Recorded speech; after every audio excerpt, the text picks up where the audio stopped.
You are watching the ACC on ESPN. Greetings from Tallahassee, Florida, and the campus of Florida State University. Gorgeous evening tonight and terrific softball on tap all weekend long. It is the ACC Big Ten Challenge. Tom Block, former Florida State All-American Jessica Burrows, thanks so much for tuning in. And for each of these teams, we're early in the season, and this will be the stiffest competition that they have faced yet. So a really good opportunity for each side. Yeah, it's a very big opportunity, and it's a great way to start off the season. Big Ten ACC Challenge, and it's going on across the United States, and it's really cool to see to where each team matches up. Minnesota a year ago, a terrific one-loss record, didn't get a top 16 seed, didn't advance out of the regionals, but they are keyed by Kendall Lindemann. Yes, Kendall Lindemann, she came off hot last season, 20 homers for the Gophers, and she picked up 2 more last weekend.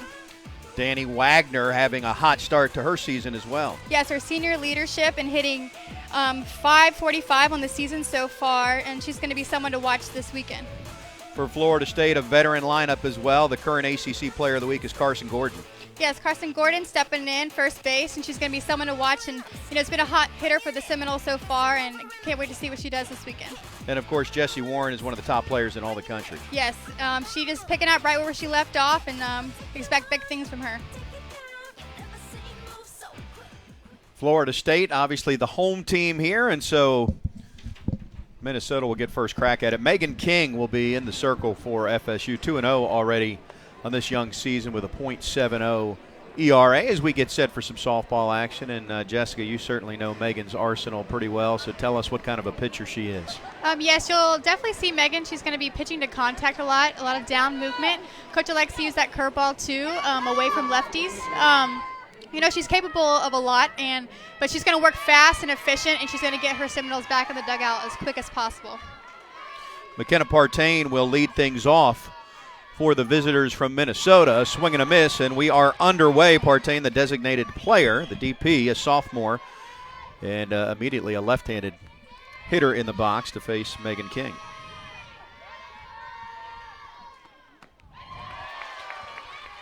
Quickly out in front, 0-2.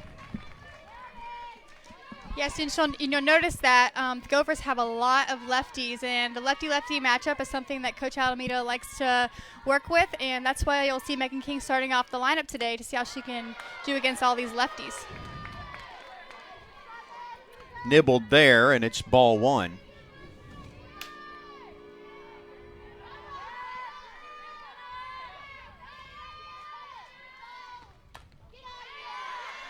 Pop foul out of play, so it will remain 1-2. Partain, then Lindemann, then Sydney Dwyer. That's the top of the order for this Minnesota team, ranked number 14 in the country.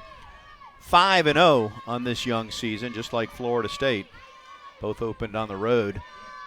Impressive play and tournament play, and good job to foul off a couple of pitches here and stay in there. Yes, and the key to, you want to work first pitch strikes a lot of the time, but as soon as you get 2 strikes, you want to sort of work out of the zone. And you see Megan sort of nibbling out, but you want to see that pitch was a little bit down. Induces the ground out, and there's 1 up and 1 down.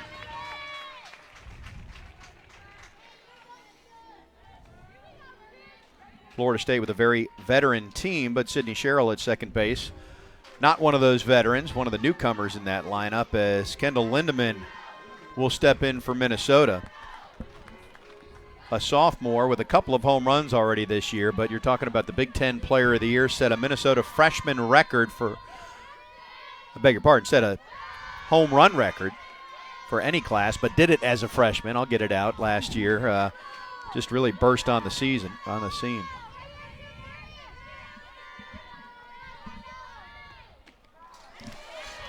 And yes, when you have a hot hitter like this, you want to really attack the zone from the beginning, because first pitch strikes are huge, and then work away, just because you don't want to leave anything over the plate for someone like this to get a hold of. There she works away a little too far outside of the zone of Robert Guest, who is calling balls and strikes.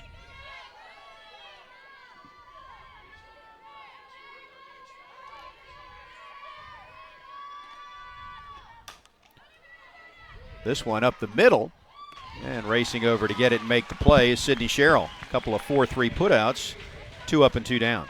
And you'll see a lot of this tonight from Megan King, a lot of ground ball work, and the defense knows that, and I'm sure they are playing for the ground ball each pitch. Sydney Dwyer will be the batter. Senior first baseman for the Gophers. And that one is deflected and will be a base hit as it ricochets into right field. Callie Harrod had already broken towards second base to glove that when Megan King deflected it.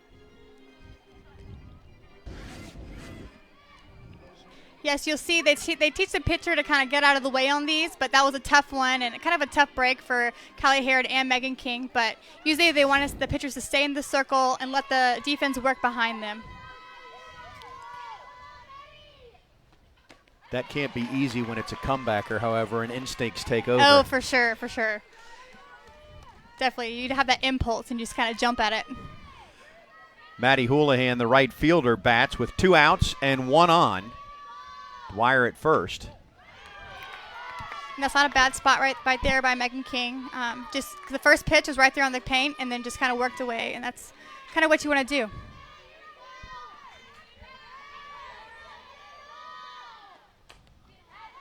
Strike 2 as that's fouled out of play. Houlihan 214 on this young season.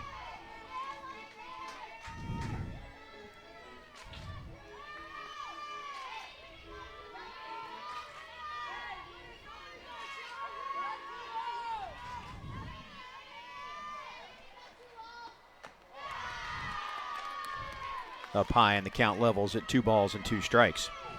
Yes, and as a pitcher, you want to try to get the batter's eyes up like that and then work a little bit down in the zone next just to see if you can get a swing and a miss. We'll see if she follows that recipe. Yeah. Nice play. 4-3 put out, so Sydney Sherrill was busy, and a 2-out base runner stranded. We're through the top half of the first. Florida State coming to bat, scoreless here in Tallahassee.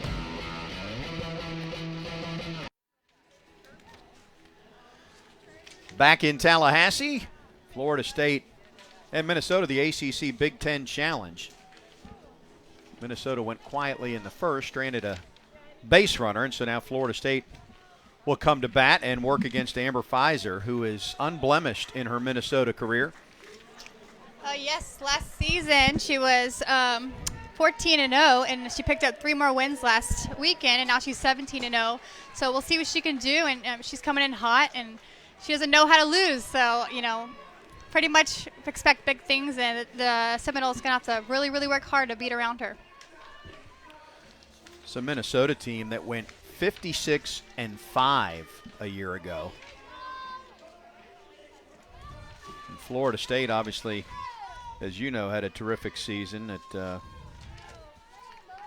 unfortunately ended short of Oklahoma City, so neither of these teams advanced to the Women's College World Series, but both certainly very capable, especially with veteran lineups returning.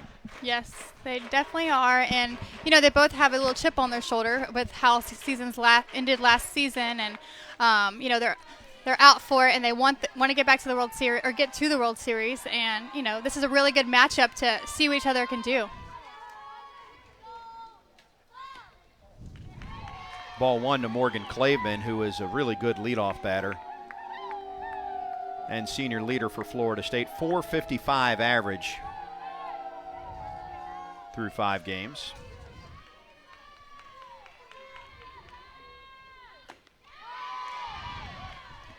Strike 1, Pfizer 2-0. Beg your pardon, 3-0 as you just mentioned.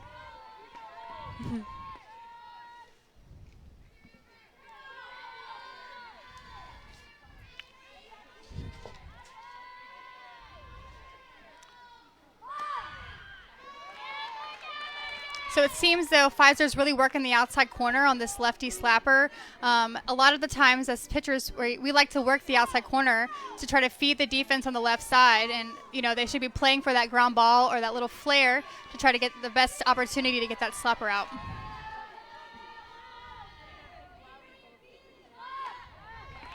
That was up top, and she's fallen behind now 3-1. So when you're in the circle and you're behind 3-1 to a hitter like Claveman, how do you attack this? To me, it's just one of those opportunities to just throw your best pitch. Get your best stuff in there and let your defense work behind you. Don't try to do too much.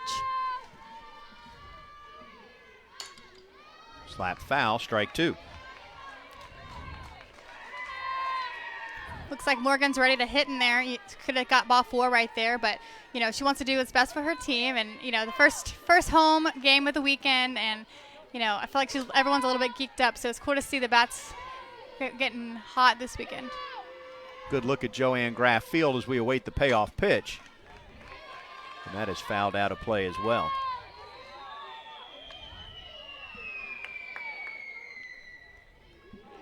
This field tucked right into the center of Florida State's campus. And has played host to some pretty good softball teams and softball games over the years.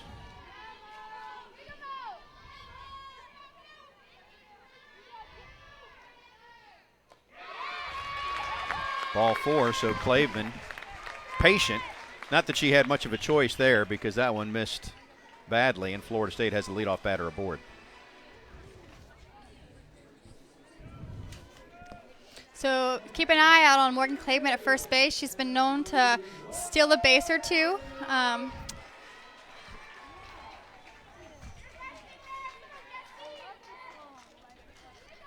5 swipes already this year in 5 games. Yeah. And just 5 attempts, and there she got. Well, she bluffed. Ooh. Fooled me, strike 1. You saw how quick she popped up back there behind the dish, so they must be looking for it.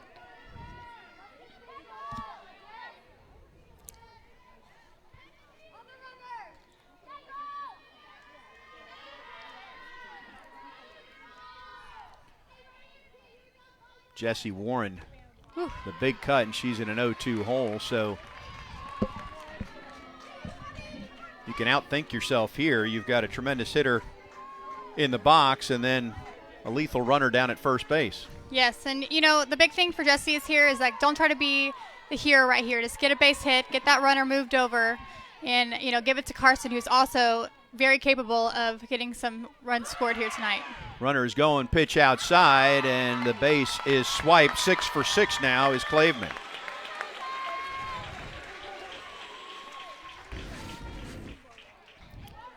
And this was almost, the perfect setup to throw Morgan Claveman out. You saw how they threw the pitch outside, almost like a pitch out, and, Morgan Claveman just got there and beat the tag. So a runner in scoring position and a 1-2 pitch. That's up top, 2-2.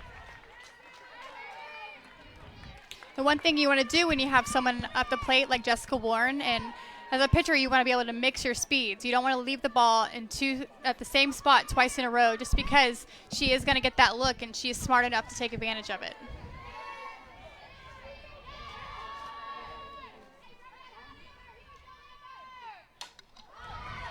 Good cut. Didn't square it up, and it remains 2-2. Warren at .571 with a couple of home runs and 11 runs driven in. The 2, 3, and 4 hitters for Florida State each have a pair of home runs through 5 games.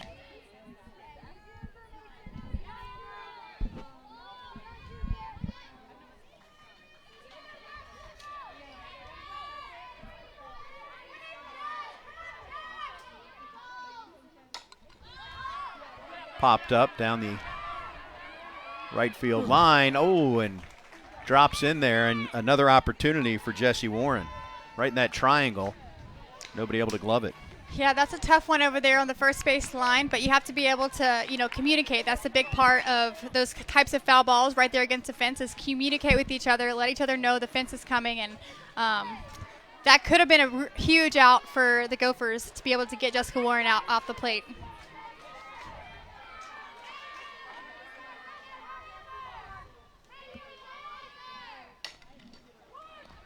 To third, will not advance the runner initially, but then Claveman so quick she moves over on the throw across. So Warren retired 5-3. And that was a good. That was a great pitch right there by Pfizer to get Jessica Warren out front after that foul ball. But it still did a job. Great read by Morgan Claveman to see that ball through and see it across the field to be able to take third base.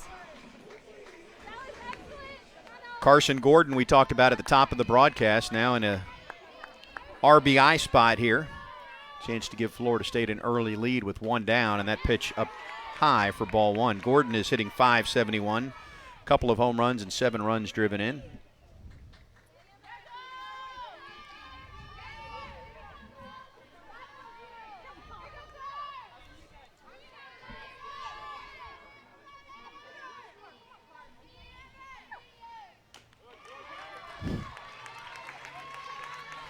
Two and 0. So you're seeing Pfizer get behind the count a little bit right here. So you need to be able to attack the zone on these really hot hitters just to be able to establish that, and then to work away, work inside, work low, work up, just to be able to beat her with your speeds.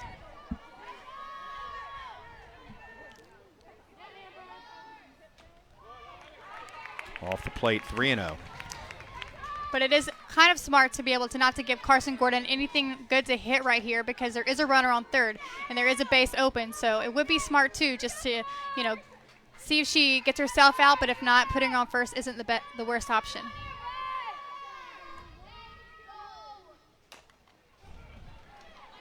Little swinging bunt. Runner can't break, and safe at first. Now Claveman is out at the plate. They threw the ball down, but the runner was safe at first. They celebrated as if that was a double play.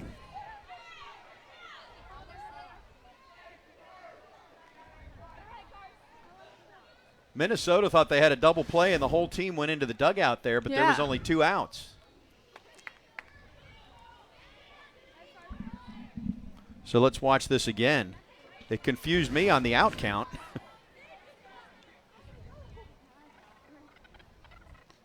Yeah, and at first I wasn't sure if it hit Carson's foot or not, but I guess no one saw that one. But you have to see, you got to watch the play at first to see if it got called out or safe, but they just assumed. Well, the big thing there, though, for Minnesota, even though the inning extends, is the play at the plate. And Lonnie Alameda is pleading her case with Robert Guest, the home plate umpire. So that was an interesting scenario all the way around, masked by the fact that Minnesota tried to get off the field as if they had turned 2. Thought they had turned 2.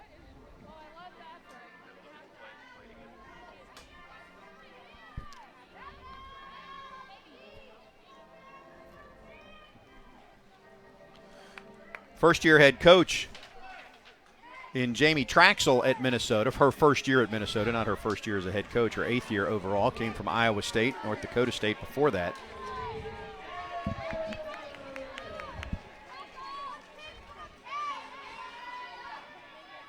Claveman very aggressive on the base paths, and as soon as that throw went across to first, she took off, was gunned down. So here's Callie Harrod.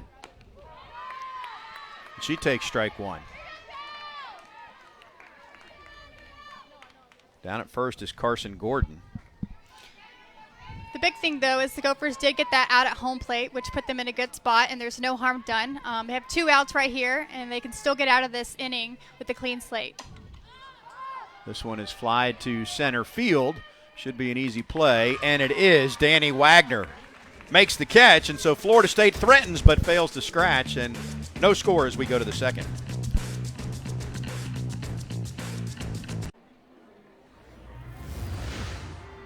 Back in Tallahassee, thanks for tuning in. Here's the play at the plate last inning. Claveman waits for the throw across and then decides to take off.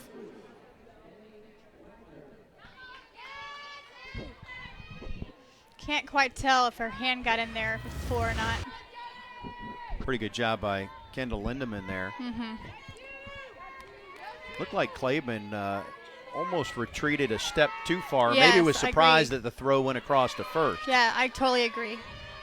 I think if she would have just stayed put instead of taking those 2 steps back to third, then she might have had more of a shot at home plate.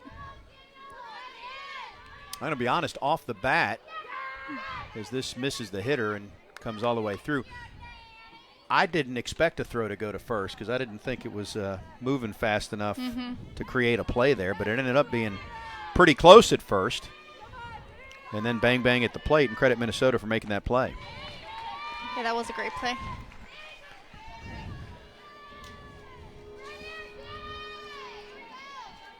Minnesota, given pure geography and the time of year, as this is off the plate, opens every season with just an absolute plethora of games away from home before they get started. This year, I think they go 31 straight road games before they play a home game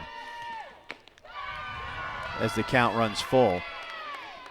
But they have benefited from the fact that there's a brand new football facility at Minnesota, part of a $166 million athletics village that they just opened. And as a result, the old facility, that'll be foul down the third base line. The old indoor facility, as I understand, is now shared by just baseball and softball, so no longer fighting for space with football. And that makes it a little easier to get some practice in that cold weather, because that was a pretty nice play to gun the runner down at the plate.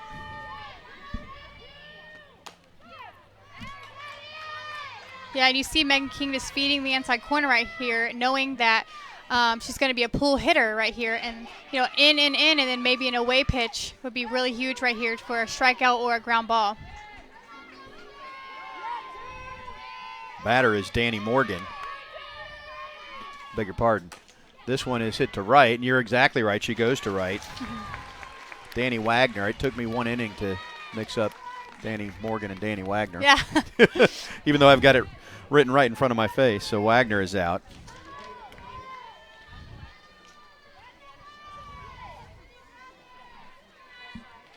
Bring up Danielle Parlick, the third baseman, a senior lefty.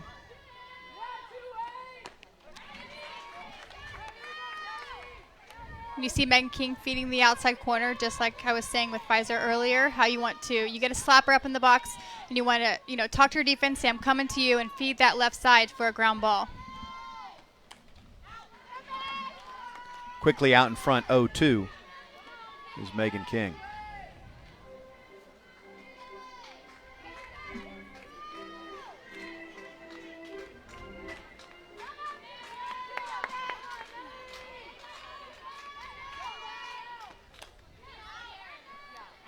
And again, fouled out of play.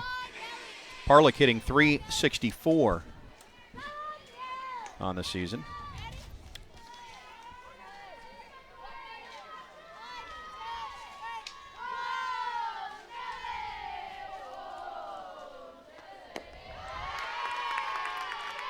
Downstairs for ball one. Parlick from Queen Creek, Arizona.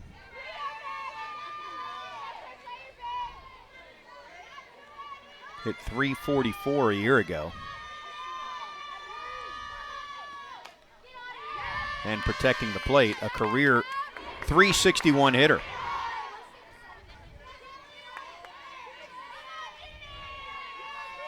Although the average is going the wrong way. 400 as a freshman, 350 as a sophomore, and 344 as a junior. Set the bar pretty high, though, when you hit 400 as a freshman. For sure, for sure. Hard to beat that.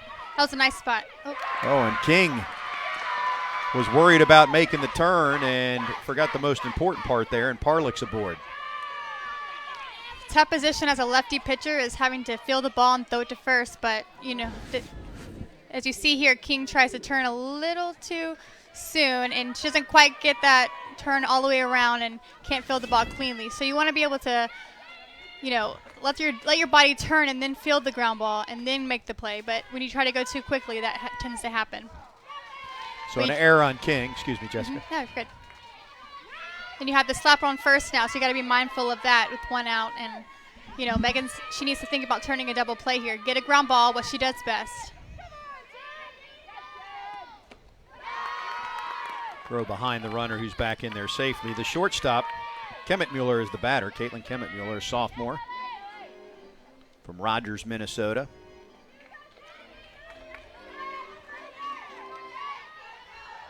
Started just one game a year ago, and this is already her fifth start here in 2018.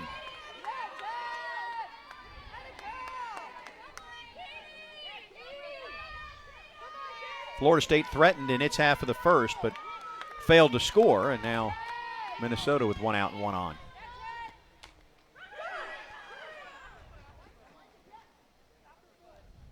Foul ball.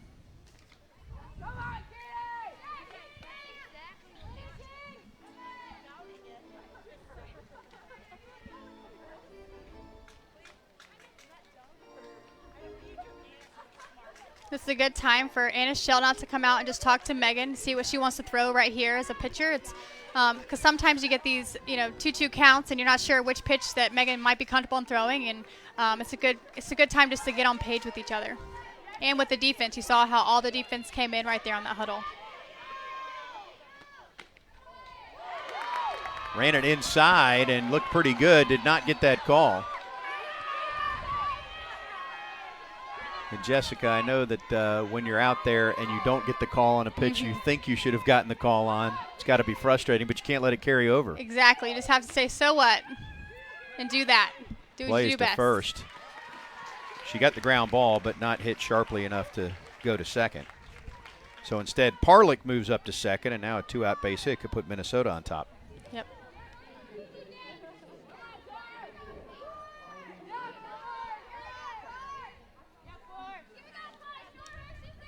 Fourth ball hit to Sherrill already today.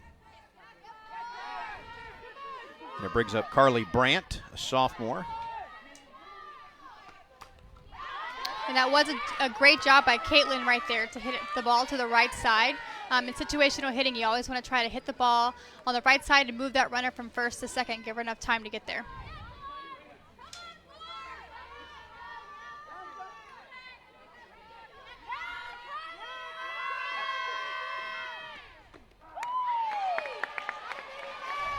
Strike two. Looks like that pitch Megan might have wanted a little bit the last at bat, but that was a little bit more on the white and a little bit more believable as a strike. So 0-2. Brandt is a pitcher as well. Not had a ton of opportunities in the box. 1 for 2 this year.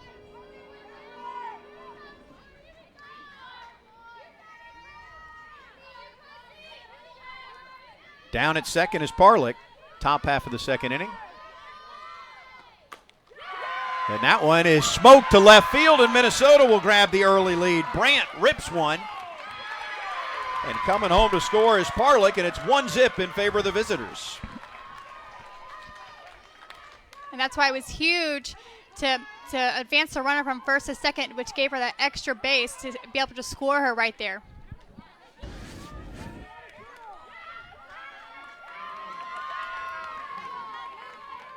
Good read by the runner. She saw it down, didn't even hesitate, and just kept on going. A good stroke by the batter. Brandt, who drives in her second run of the season with her first extra base hit.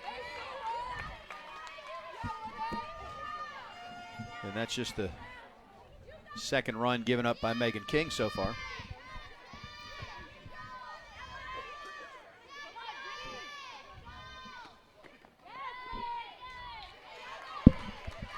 Oh, 0-2 as she battles back. The 9-hole hitter, Ellie Jensen. And the big thing right here as a pitcher and as a defense is you want to stop the bleeding. You want to keep the score at 1-0. Still attack this batter, but do what you do best. Just like that. Comes right back, sits down Jensen, but a clutch 2-out base hit by Carly Brandt has put Minnesota on top, 1-0.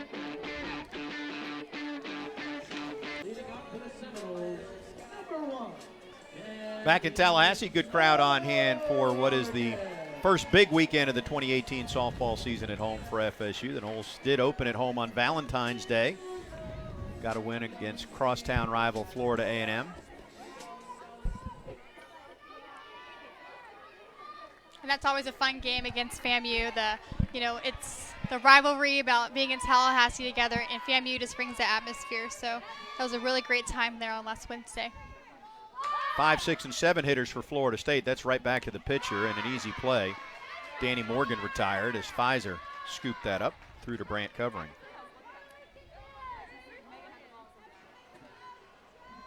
We'll bring up Zoe Casas.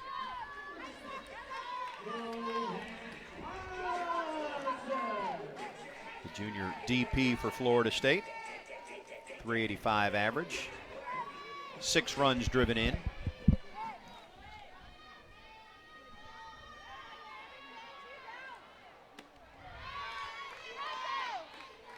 Had a notion but laid off, and it's ball 1.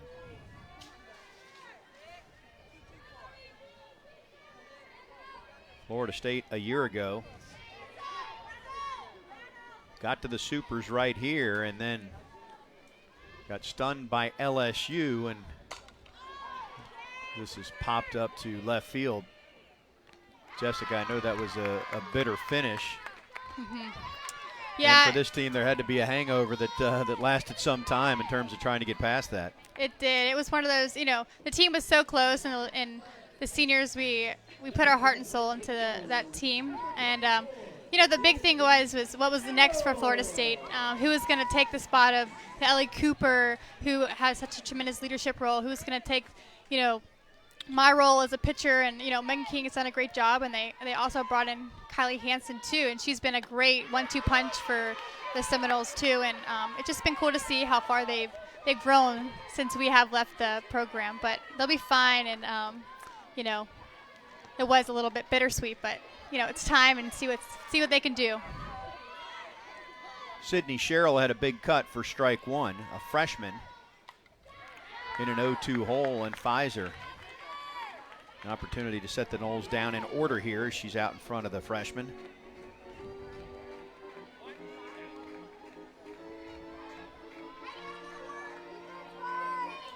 We'll see how Sherrill's career unfolds, but she set the bar high by homering in her first collegiate at bat. Quite a thrill last weekend. Yeah, it's really cool to see a freshman come in and just just kind of go into her own and see what she can do, and not be too timid up there. You see her hacking and, you know, not taking too many pitches, which is something that, you know, sometimes freshmen tend to do. They try to test the water, but Sydney's gone in there and just gone out right after it and see what she can do. 1-2 now.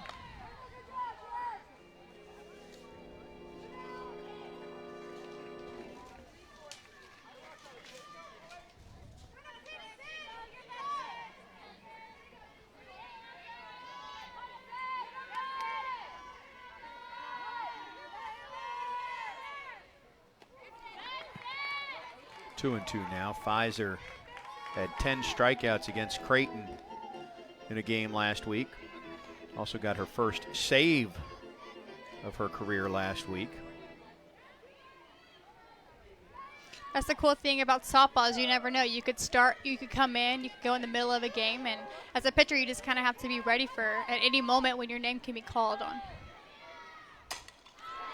This one to center field. Backing up on it is Danny Wagner, and she makes the catch. Off the bat, the crowd thought maybe, but that didn't have enough in it. Sherrill with a loud out to center field, and we go to the third.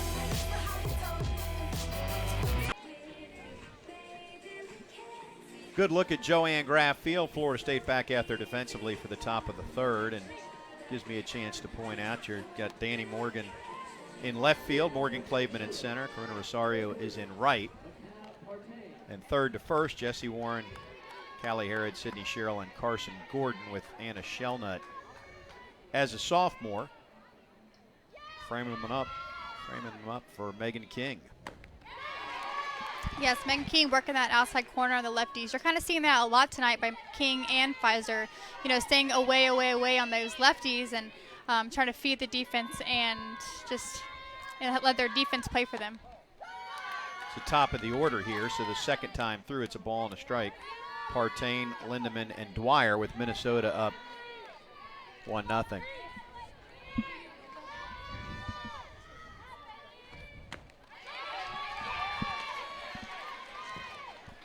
Partain grounded out to second base in her initial trip.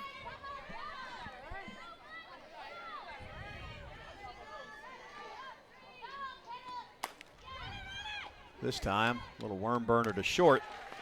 Handled by Harrod, one down. Yeah, and that just fed in to right what Megan King was trying to do there. Just feed the outside corner, feed Callie Harrod. She's right behind her, right in her hip pocket, telling her to get her the ground ball. And easy play right there by Megan King and Callie Harrod.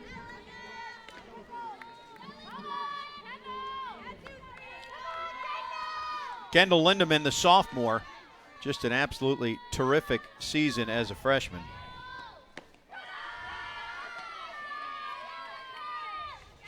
Yes, and once again, a freshman coming in and just like taking in and coming into her own, and just to see that the freshman not being timid and just trusting in the process of what the coaches have told him and believing that they can be a big impact for the team even as a freshman. 1-1 count now. These numbers for Lindemann a year ago slugged .899, on base percentage of .598. And strike two. That was while hitting .426 with a school record 20 home runs and 76 runs driven in. Has started every game of her young Minnesota career. Megan King gets her there, which is no easy task. 2 down.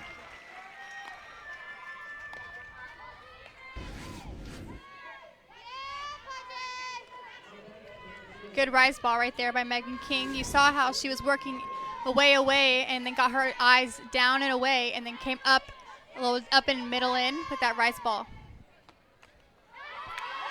Dwyer first pitch swinging for strike one. She reached on a single. She hit the ball back up the middle that Megan King couldn't refrain from reaching out for and deflected it into left field, so Dwyer reached safely.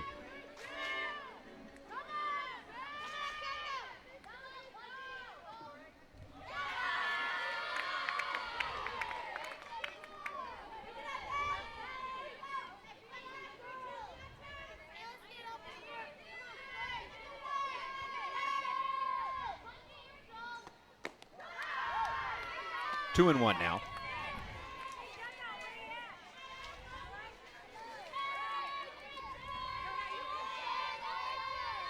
As a hitter, this is that time to take advantage. The pitcher's behind in the count. She's trying to throw a strike here. This could be the pitch you want. She was thinking what you were saying, Yep. and she fouls it off. Strike two. I agree. Dwyer, a senior from Bettendorf, Iowa, Pleasant Valley High School. Career .332 hitter.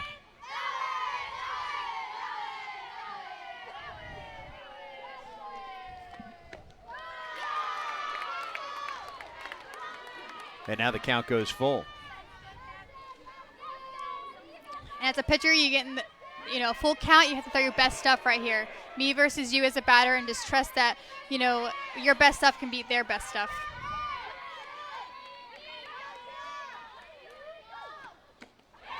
Just like that. She got her. That's 3 strikeouts out of the last 4 batters. A 1-2-3 frame. Sits down Dwyer, and Florida State comes back to bat, trailing by a run.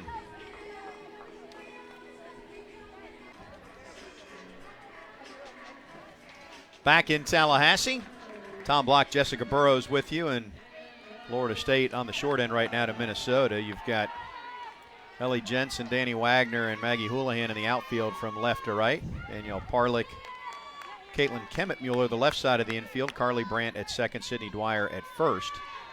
Kendall Lindemann behind the dish.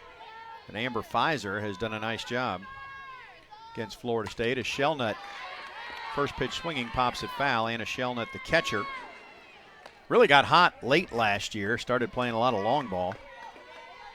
Yeah, she came in last year and, started to catch a little bit more. Senior catcher Sydney Broderick, she hurt her finger in the Oregon series, and Anna had to come in and take her spot. So it just shows you never know when you're going to get the opportunity and your name called on. And she got her name called on, and she did nothing but succeed when that happened. Robert Guest appealed down to Chris Neighbors, the first base umpire, who said that's a strike. So 0-2 now on Shellnut.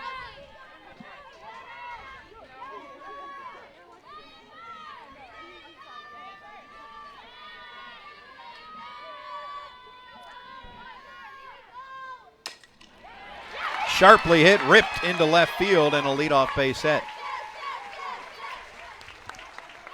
A little out front on that by Anna Shellnut, but she still managed to get enough barrel on it. And that was not a bad pitch by Pfizer, try to get the off speed after, a few swing and misses, but Anna just got enough of that one.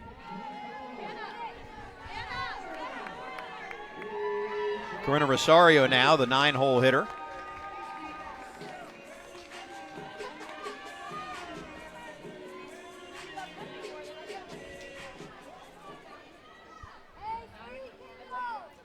Good look at Lonnie Alameda.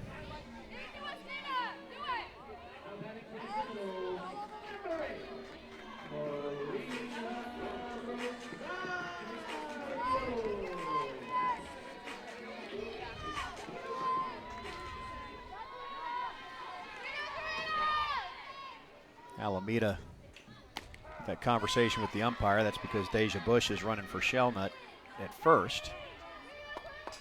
Yes, got to keep an eye out on Deja over there. She'll take a bag and you won't even know she did it.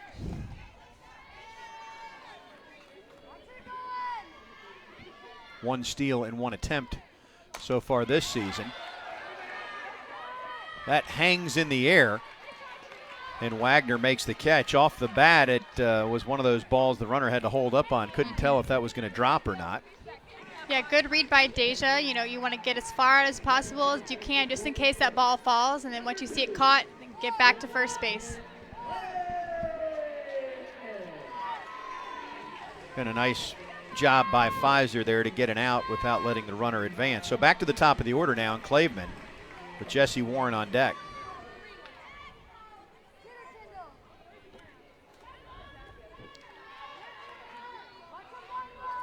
Hits even at 2 apiece, but an unearned run the difference for Minnesota right now. Ooh. That one spins foul. Claveman had to get herself out of the way first. Nice move right there. They just called her out, however. Or did they? I'll have to take another look at that one.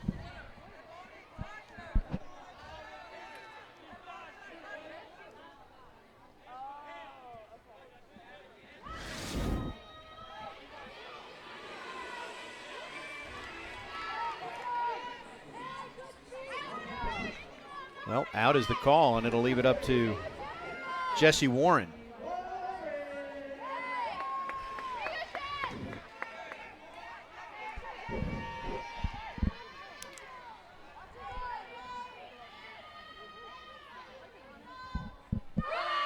Runner is going, pitch up top, and that one's going to go into right center field. Bush will move up to third. A good read there by Deja Bush to keep an eye on the ball. Quick pop-up slide to get moving onto third base to be able to get in there safely. As you watch here, Deja Bush just nice slide in there. Quick up and down, sees the ball and takes off to third base.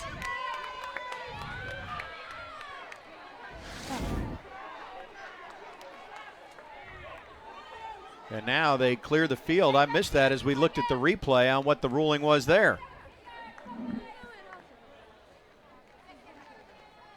But I don't know what it could be other than saying that Jesse Warren did not obstructed the catcher. We'll look at that when we come back. Lonnie Alameda not pleased right now, but we figured it out. The runner left early. Deja Bush off the bag early, and so that's what that out call was. It had nothing to do with where Jesse Warren was, which makes sense because I didn't see Warren do anything to obstruct the catcher there. The tough thing for FSU is that throw was nowhere close, and you had a runner at third instead. She had plenty of time to leave and get to third base. And as we start to get later in the innings and the batters are starting to come up to the plate twice and a third time, you have to start mixing up your speeds a little bit more as a pitcher. The batters have seen you one time, and they're going to get smarter. So you have to change your game plan a little bit or start mixing up the speeds to keep those hitters off balance. Meanwhile, 3-0 count to the leadoff batter. Megan King falls behind. Houlihan grounded out to second in her initial trip.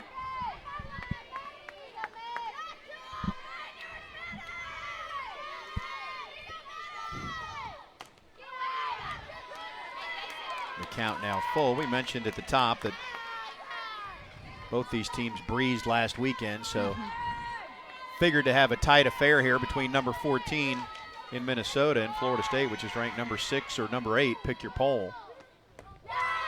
And a leadoff walk. Yes, this is the first big couple games for each of the teams, and that's what you're seeing tonight is a close ball game. And any crack of the bat, this game could go either way. And two great pitching duels by Megan King and Pfizer, and you just never know with these kind of ball games what the outcome will be.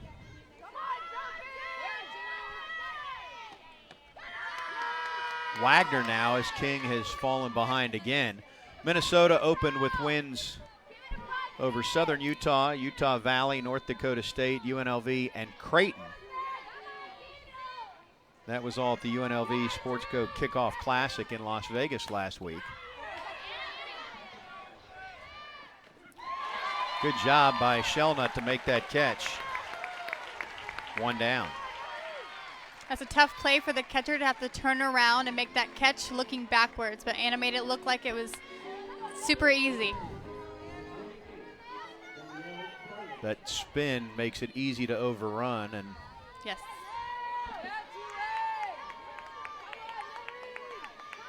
She stuck with it, one down. Danielle Parlick now.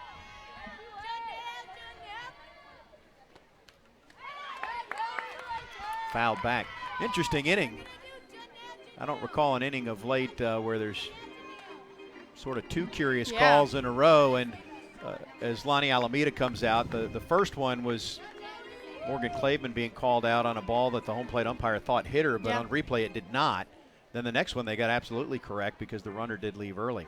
Alameda's in her 10th season now at Florida State, and all FSU has done is become the absolute power of the ACC, which really, quite frankly, is where FSU has been since the Noles entered the Atlantic Coast Conference. But during your tenure, JB, I guess it was 4 straight ACC titles, and Florida State picked to win the league again this year. Yes, and, you know, with those accolades and, you know, being picked to be the top every single year, it comes with a little bit of a target on your back, and you can't take any team in the ACC lightly. You have to be able to say your A game because you get everyone's best game when you play them, and that's one thing we had to work on, and not play down or play too up or get too hype. It was just one of those things where we had to figure out and play Florida State softball every single game, no matter who the opponent was.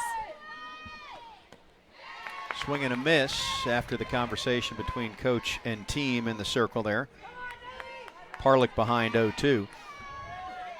Well, Florida State certainly played its game last year in the ACC, going unbeaten against conference foes. To second, we'll get the lead runner, and so Houlihan is forced. And that's exactly what you want to do in that situation. You know, you want Megan King to feed their defense on the left side, get a ground ball to set up for that double play. Ball wasn't quite hit too far up the middle enough to get a double play, but good play by Callie Harrod right there to get the lead runner. Minnesota, by the way, wasn't too shabby. They were 22-1 in the Big Ten a year ago. The lone loss to Illinois is that is fouled down the third base line. Yes, so you have both the top components in their conferences right here battling out, and you're seeing a great game because these are two great teams from their conferences trying to battle out to see who can win this game. All part of the ACC Big Ten Challenge. This is the third year they've done it in the sport of softball. The Big Ten won in 2016. And the ACC prevailed in 2017. Florida State has hosted this previously. There's a strike. Of course, that's one area where the ACC is going to have a geographic advantage at this point in the season against Big Ten foes. Going to have to come south to play ball in February. For sure. And like you mentioned earlier, not being able to get on the field is kind of a disadvantage to you, but it seems Minnesota's doing a good job, and having all those away games and, you know, trying to get as much use of the dirt as you can while you're on it is something you have to take advantage of while you're there. 0-2. Midpoint of this game.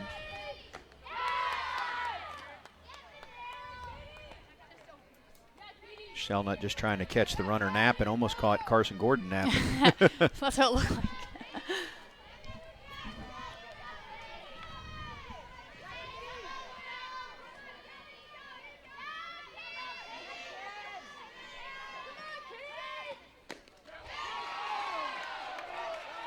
No swing is the call as they appeal.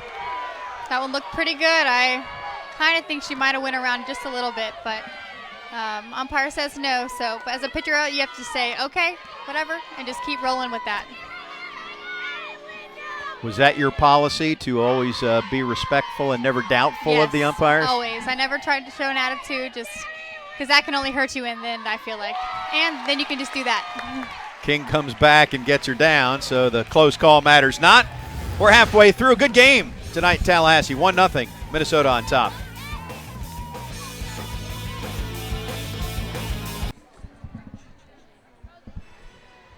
Well, the home fans, they're dancing anyway, but there hasn't been too much to dance about the way Minnesota has played thus far, leading 1-0. Yeah.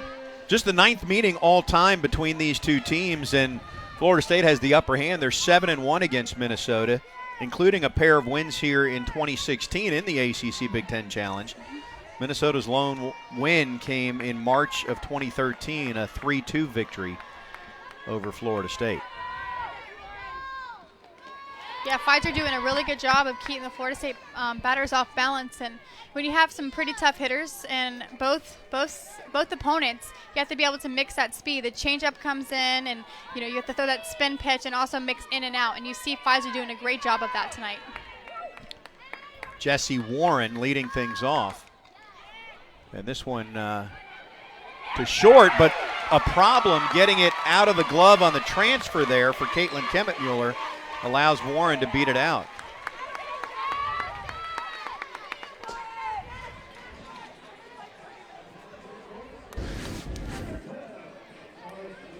You see Jesse Warren get jammed up just a little bit right there. Easy play, just couldn't quite get it out of her glove. And, sometimes that's just all you have to do is, you might not get the best base hit, but just run it out and see what you can do.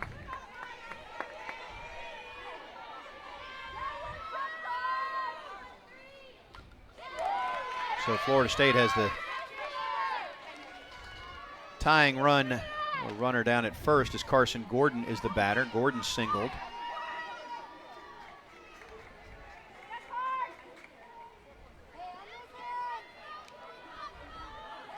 Minnesota a year ago with that sterling record that we've talked about, they had some pretty good bullet points on their resume from the non-conference season too. They had a win at LSU, I believe. Ultimately, the Big Ten as a league probably weighed them down and prevented them from being a top 16 seed and hosting a regional. And not only did they not host, they got sent on the road to Alabama. Thank you very much. Went 2-2 and lost a pair of one-run games to the Crimson Tide. Yeah, it's always tough to go on the road for a super regional. Having that home advantage is something that is very, very necessary in the super regional and having your fans there. But I think Minnesota did a great job there, and I think that if they were at home or away, they had what it took to be able to get to the World Series last year.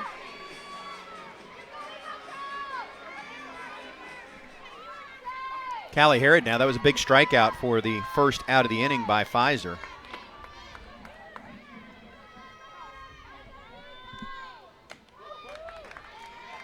Ball one.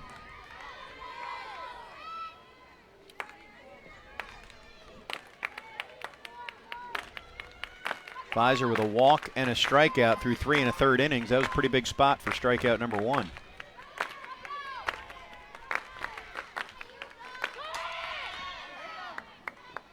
Fouled out of play.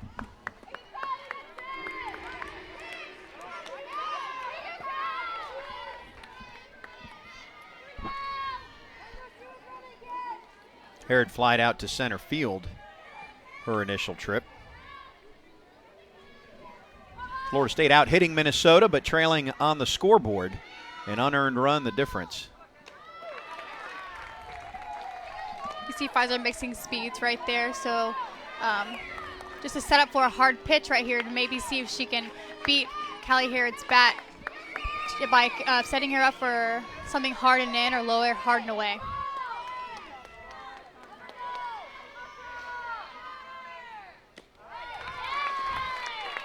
Three and one.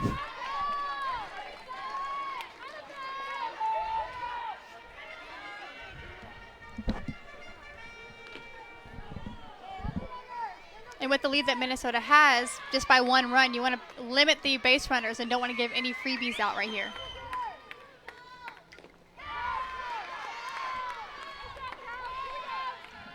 Strike 2, so we'll have a payoff pitch coming up. And just like before, you want the me versus you mentality. You want to be able to attack that zone, just throw your best stuff, and let your defense work for you right here.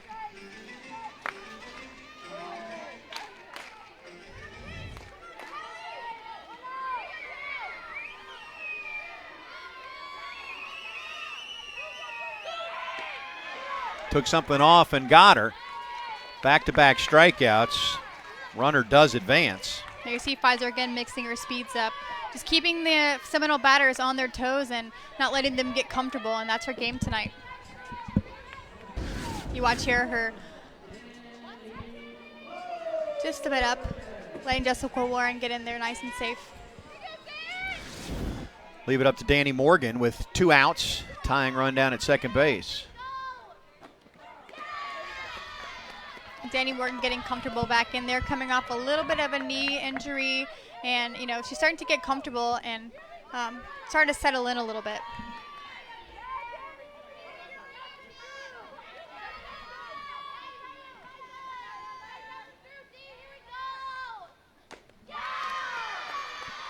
Oh, 2, and I'll tell you what, Pfizer has been impressive this frame.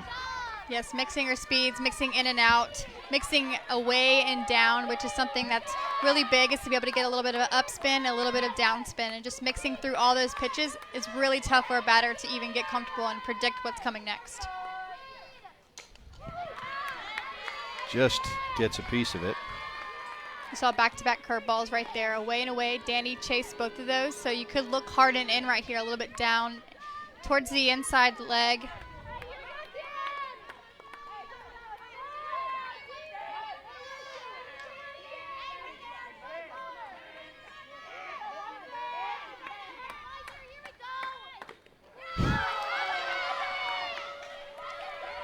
Inside for ball 1 to Morgan. Not a bad spot right there. That's a good place to put it as a pitcher. You don't want to leave it over the middle of the plate just because it is an 0-2 count, but that was a good spot and just missed it.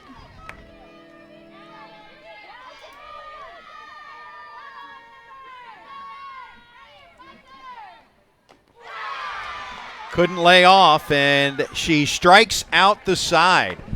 So Warren reaches as the leadoff batter. And then Pfizer goes to work. We are through 4, 1-0 Gophers.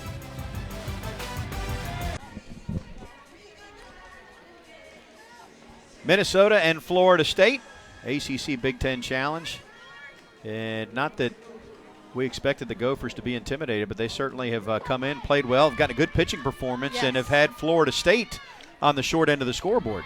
Yes, Pfizer just mixing it up. She's mixing those speeds, good changeup, not afraid to go away, not afraid to come hard and in, and that's what you're seeing, and just mixing that really quick down spin, down bite on her drop ball, and then that spinny curveball away. That's really, really hard to beat.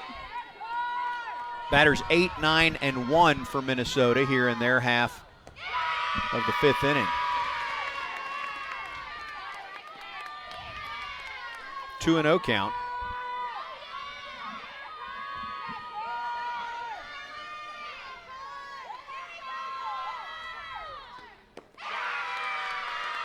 Three and 0, and remember last frame, Megan King walked the leadoff batter.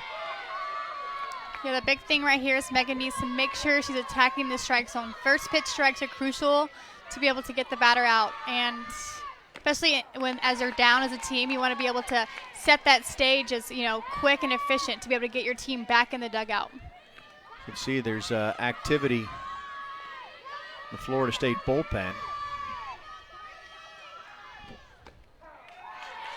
Strike 2. She battled back last frame to 3-2 and then lost the leadoff batter.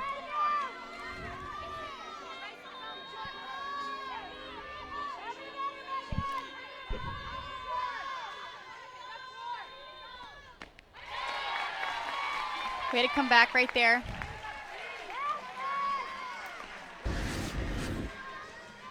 Talk about battling back. Perhaps she didn't take too kindly to somebody loosening up in the pen. Yeah. Megan does have that competitive spirit, and you see her. She's so relentless. She's not going to give up too easily. So tell the truth now. I know you were gritty and you're a competitor out there too, and pretty sure you're aware when there's activity in the pen. Oh yeah, you hear it. I'm not going to lie. It's in the back of your mind. You're like, you're not coming in for me. But I mean, of course, you want to be a good teammate, but you do get that competitive edge out there. Ball and a strike. This is the 9-hole hitter in Ellie Jensen.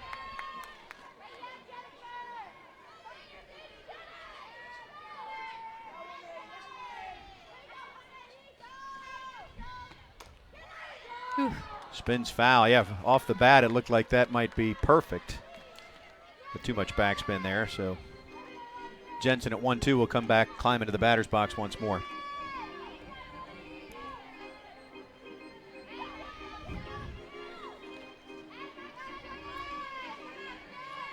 You have to watch out for that too. She's pretty quick. All she has to do is tap it and run, and it's really hard to get her out.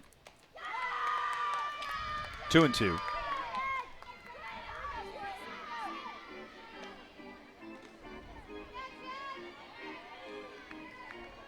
And someone like Jensen, you want to do all you can to keep her off the base, because when you get someone fast like that on the base, it's really, really tough to get her out, and she's going to start stealing. 2-2, that's 85 pitches.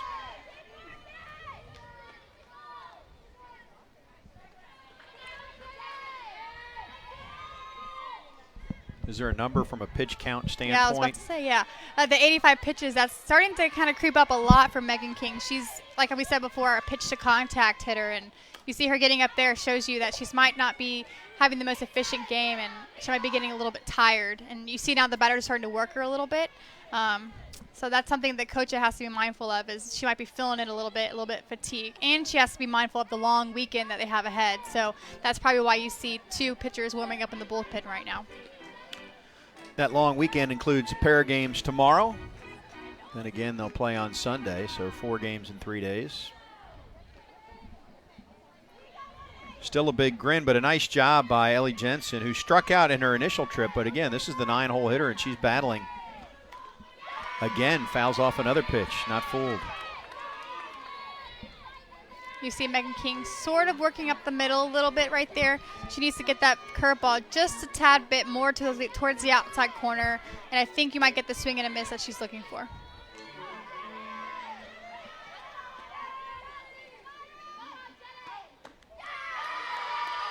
Just missed, and it goes full.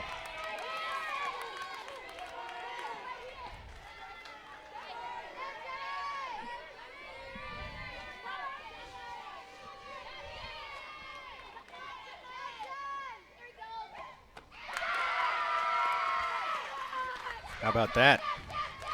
Yeah, so now that we have a run on first, especially Jensen, who is super quick on her feet, you have to make sure that you're talking to your defense right here. It's really huge to try to work to get that ground ball. We have another lefty up to bat where you can feed the outside, feed the left side of your defense, and try to get that double play. Savannah Copeland down there along with Tessa Daniels for Florida State. Ooh, Well, that's a beautiful bunt. Good job by Jessie Warren to throw her out. Yes. Runner does advance to second, so an opportunity for some insurance for Minnesota, but a really nice play by Jessie Warren. Just good softball all the way around. Nice bunt, nice barehanded play by Jessica Warren. Very quick transfer. It was bang, bang down at Yes. first. You could see the disagreement, if you will, from the gopher in the box. Well, it was a 2-out hit that produced the 1 run in this game, and now you've got a 2-out opportunity. And, oh, by the way, Kendall Lindemann up there. So first base open. Yeah, you It's have to be strike one smart to the here. batter, but how do you handle this against the reigning Big Ten Player of the Year? Be smart. You have 2 outs. You have a base open. I wouldn't give her anything too good to hit. Megan's kind of painting that outside corner, and that's a good spot. But don't bring it any further on the plate, because she could have got a hold of one and do some damage. Just be smart as a pitcher right here. And I'm sure Coach Alameda's over there, you know, poking at her head. That's what she does. She points at her head and just tells you, be smart. Well, she's gotten out to an 0-2 start, so certainly not intimidated. They were not thinking pitch around Lindemann. No. You see, Megan might have thought that pitch was a little too plated. You saw her smile after that one. Lindemann just missed it. She needs to be a little bit smarter here. 0-2 count. Don't have to throw anything close to the plate. Nice spot. And it looks as though Lindemann's looking for the inside pitch. You haven't seen her flinch once for any of the outside pitch except for that one that was a little bit up in the zone.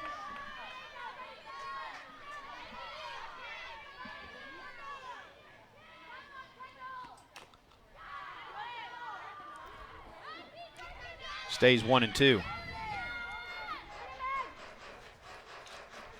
Now you see Lindemann going after that one and kind of leaning over the plate with her body. This might be a great opportunity for Megan to try to throw an inside curveball, but not miss on the plate. Really get in tight on Lindemann.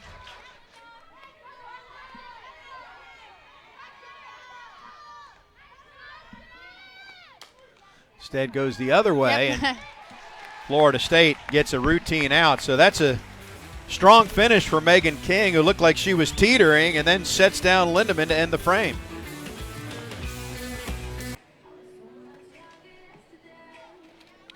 Bottom of the 5th inning. Florida State on the short end right now against Minnesota. They'll have batters 6, 7, and 8 due up against Amber Pfizer. Some baseball fans have migrated out of Mike Martin Field, which is adjacent to the Seminole softball complex, and they're taking in some of the action. The baseball Seminoles winners on opening day.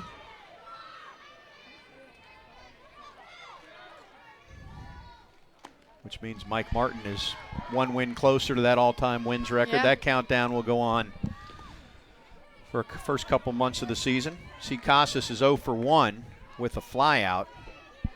That was in the 2nd inning.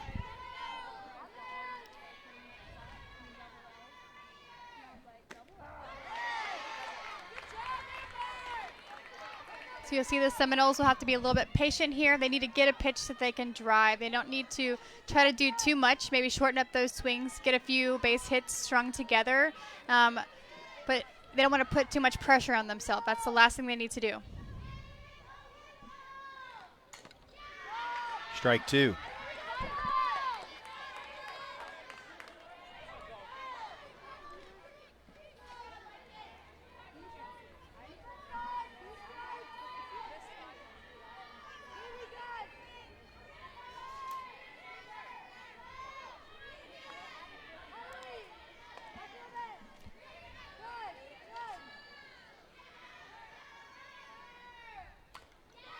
Fouls it off to stay alive. You see Pfizer working inside, then outside, then back inside. Makes it really hard for Casas to, pick a pitch, pick a side of the plate to drive. And now she's down in the count, and she just has to battle back. And it makes it really tough having a pitcher that can establish both corners of the plate so dominantly.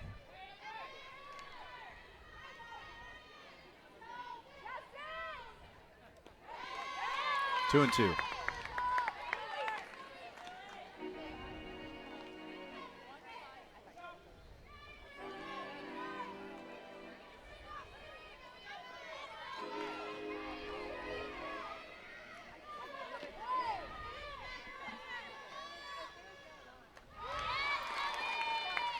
Good job there to lay off, yeah. Yeah, I was about to say that. Great at bat by Zoe to be able to lay off those last 2 pitches.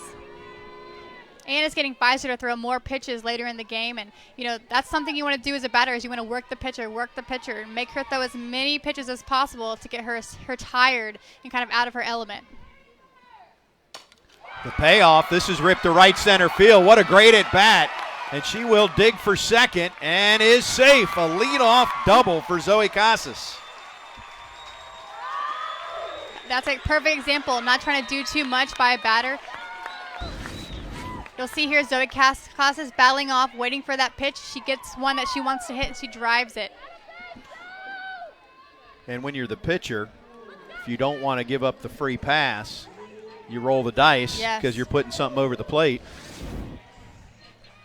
That's very true. But you want to throw your best pitch right there. You still don't want to leave it piped over the plate. You want to still have a strike, but a very good, on the corner strike. Sydney Sherrill now, who flied out to center field.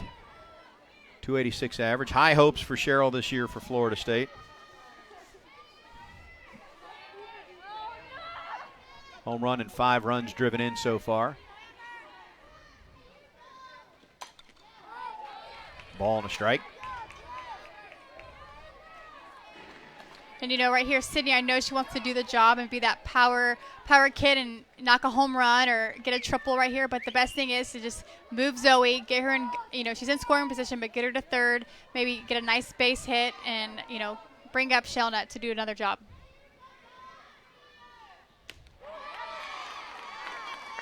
I would think that one of the hardest transitions when you're a star in high school to the college level is having to sort of check that ego when Yes. you used to be able to get away with doing anything at the high school level, and it doesn't work. Yeah, there's another game within the game when you get to the college level, and just to be able to know, that's nice.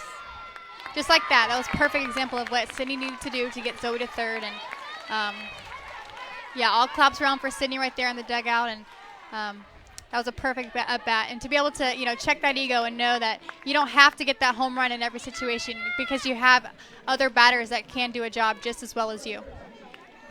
Brings up Shellnut, who singled last trip.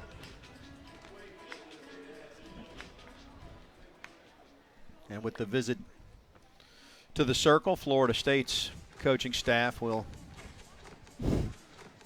have a discussion as well with the battering. Pfizer, that pitch count noticeably lower than where Megan King was or is. Yes. And you see Pfizer starting to get a little bit tired. Megan King last inning. We see she's got the pitch sequencing and the whole chart on her arm. What kind of information does that have for her out there? For a pitcher, they pretty much just have the signs. So, for us it was, or for Florida State, we just had the signs. The pitching coach would call some numbers, and it would just tell everyone on the field, everyone, outfield, infielders, pitcher, catcher, what pitch was going to be thrown. That way everyone's on the same page. And, they all looked down. They probably saw what pitch was going to be thrown, and now they can play for that pitch. Interesting. After all that, we'll have a runner at third. Oh.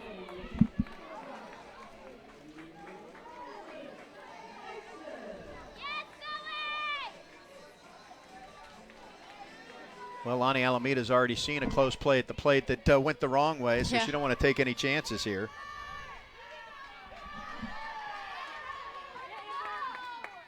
Ooh. Close right there for Anna. Elizabeth Mason running at third for Zoe Casas.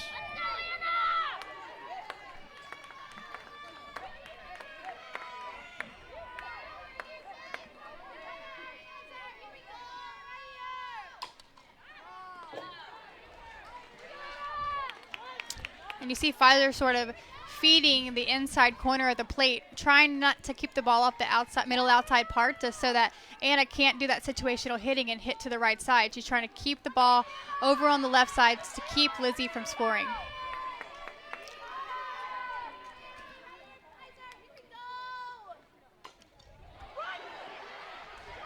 Well placed and no play.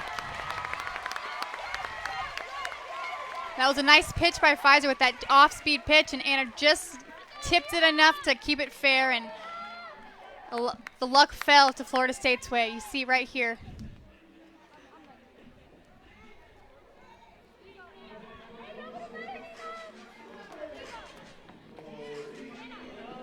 So Shellnut safe at first. Mason, the runner, at third. Rosario, the batter, one down as Florida State has its best threat of the evening right now. Trailing 1-0. Yeah, now we have first and third on the bases, and the Gophers have to be mindful of, the runner stealing or a trick play coming on. They have to have a play on to see how they can, how they're going to play out that if Anna Shellnut does take off or does a delayed steal. How would you play it? I would just let her go to second base, to be honest with you. Just let her get down there. So if the catcher just fakes a throw or throws it back to the pitcher? Yeah, throws it back to the pitcher, or maybe throws it to someone cutting it off in between the pitcher and second base. Go to third and everybody's safe. Now that was maybe overthinking it a little too much. She Yes. looked the runner back but gave up an out or failed to get an out, and now they're loaded. Yes, definitely in that Yes, the pitcher, she gets the ball. She looks a little bit too long, gets her feet turned. She needed to field that ground ball. She sees Elizabeth's going back to third base. She needed to field that ball, freeze the runner, and get the out at first base. And maybe even more significantly, it turns the order Yes. over, and here comes Morgan Klaveman and Jessie Warren now. Yes, you're seeing the batters start to come up for a third time. They've seen you, and now it's a little bit more tricky. But it is bases loaded, force is all around, so this could be a good thing for the Gophers, but a bad thing. It just depends on how they play it out right here. A slapper, feed the defense, tag a base is the best thing they can do right here. Klaveman's been on base once.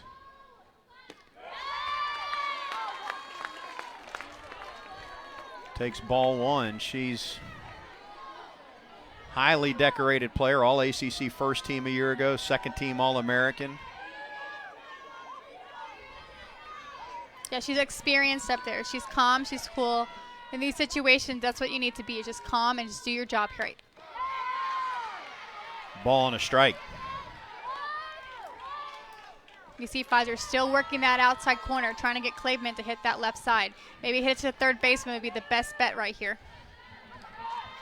It was Klaveman who was thrown out at the plate in the first inning. On a very good play by Minnesota. Chance to make amends for Morgan Klaveman right now as that pitch was away, 2-1. The one thing Pfizer does not need to do right here is give Klaveman a bag. We need to be able to attack the zone. She is a slapper. She might have a little bit of power, but not enough. She needs to just go right at her, get her to do a job just like that. The play at the plate. Got her. Wow. Bang, bang. And Klaveman reaches. You see the defense up a little bit, just enough to be able to get this force at home plate.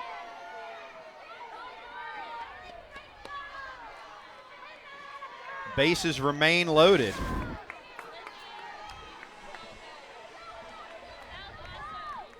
Minnesota doing a really great job of keeping the Seminoles off the board and not letting them capitalize on their singles and making sure that they're, not letting them do too much damage. What an opportunity, though, for the premier player on this squad, Jessie Warren. And an opportunity for Pfizer, too, to show her stuff against such a talented and decorated player. You see her starting off with the off speed, knowing she's going to have to keep Jessie off her toes and not let her get the barrel on the bat. Jessie Warren, though, is super good at, hitting all parts of the zone. And, it's very hard to get her out, but you have to be smart right here. Ball and a strike.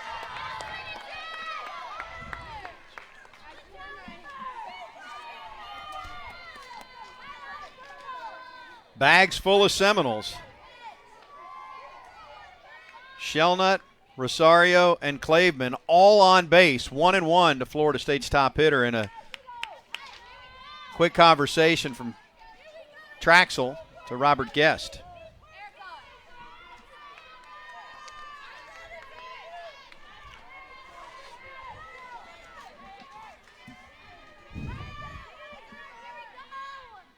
Ooh. And it hit her. That's a tough way to tie the game, but Florida State has done it. Yeah, you've seen Pfizer going in all night, getting closer and closer to the batter, and that one just got away from her. Ouch. But you see Jessie Warren is on top of the plate. She's looking for that inside corner. She wants Pfizer to come in, and that's what she did, and she just came in just a little bit too much.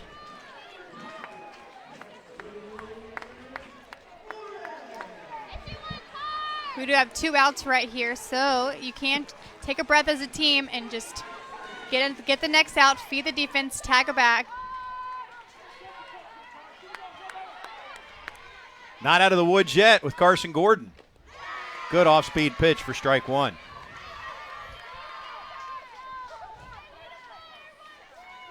Yes. Pretty sure.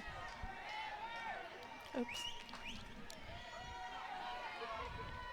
Opportunity for Florida State to grab its first lead.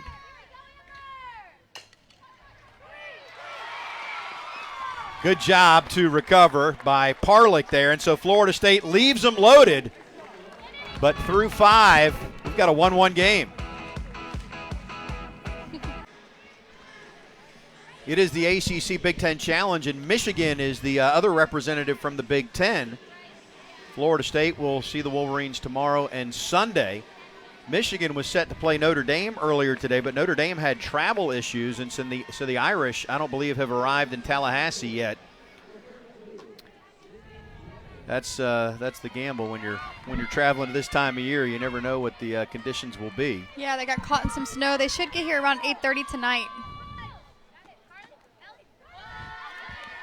So now 1-1. Obviously, if you're Florida State and Megan King, you want to shut the door right away and keep momentum in your dugout.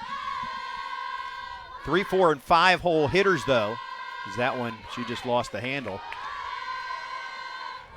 Sort of interesting, though, because from a psychological standpoint, this is 3 straight innings now where the first batter, it's almost like she needs a little bit to get back into her groove. Yes, sometimes that's just how the cookie's crumbling that day, but, you walk a batter and then that's what it kind of hits you to get you back into it. But for Megan King, her pitch count is getting a little bit high, so she needs to start attacking the zone, starting with that first batter and not letting her get on the base. Also for the purpose of momentum, you want to shut the Gophers down and you want to be able to get your team back in just to keep that momentum on your side. Foul ball.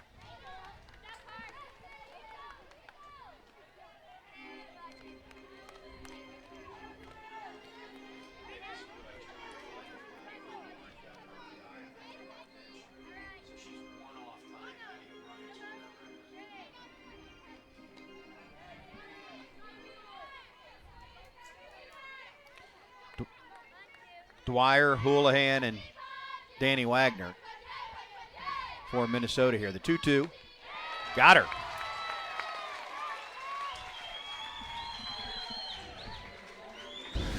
You see here Megan King's rise ball. Nice location, up and away. Just enough to get that late break so she swings right underneath the ball. That's a great spot.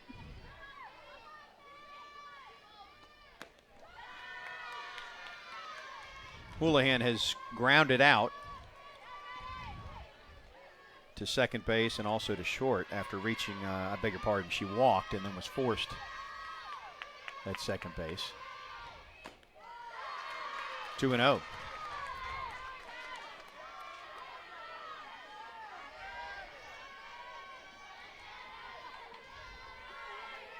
You see King take that breath after that pitch. It's a good time as a pitcher just to recollect, especially after you've thrown 2 balls.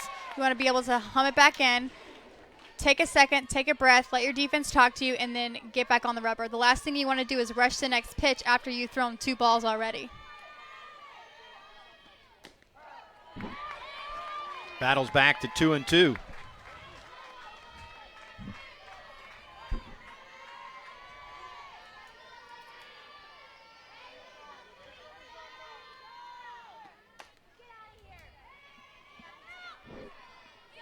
Not enough real estate, or at least inside the playing grounds, to make that catch.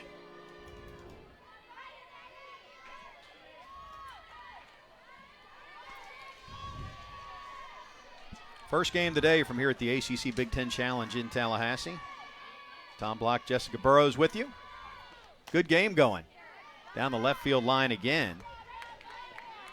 You see Megan King started having both of those last pitches a little bit up in the zone, and she's starting to make pretty good contact with it. You see Anna Shellnut run out there right now to see which pitch Megan King might want to throw right here. My best bet would be a good, nice, low drop ball here for a swing and a miss or to feed the defense to get a ground ball.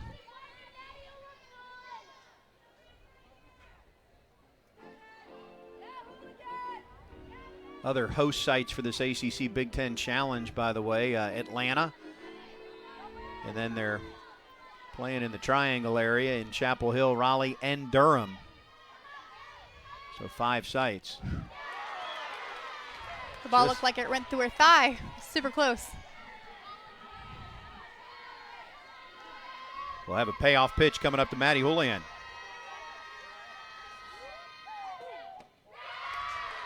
Lost her. Not a bad spot. Not a bad spot.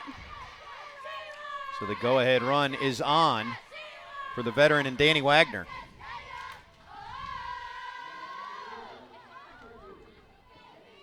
You see Megan King turn around to Callie and to Sydney Sherrill right there and say, let's turn a double play right here. That's crucial to talk to your defense, let them know that you're feeding them and they want to set them up for that double play. First pitch swinging, and that'll be caught out in right field. It's a nice angle right there by Karina Rosario.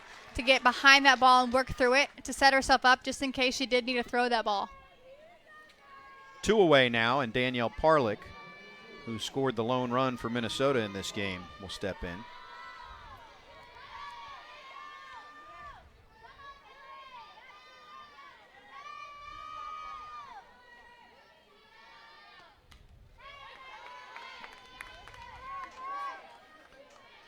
Little interesting to me, and maybe I'm overthinking it, but the 4-hole hitter walks and the next 2 batters swing at the first pitch. That is interesting. Megan's probably thinking 4-hole hitter and, maybe don't want to give her too much to swing at, don't want her to beat you, but, there is some kind of credit due to your pitches. You could just go right at her instead of, letting yourself throw that many pitches this late in the ball game.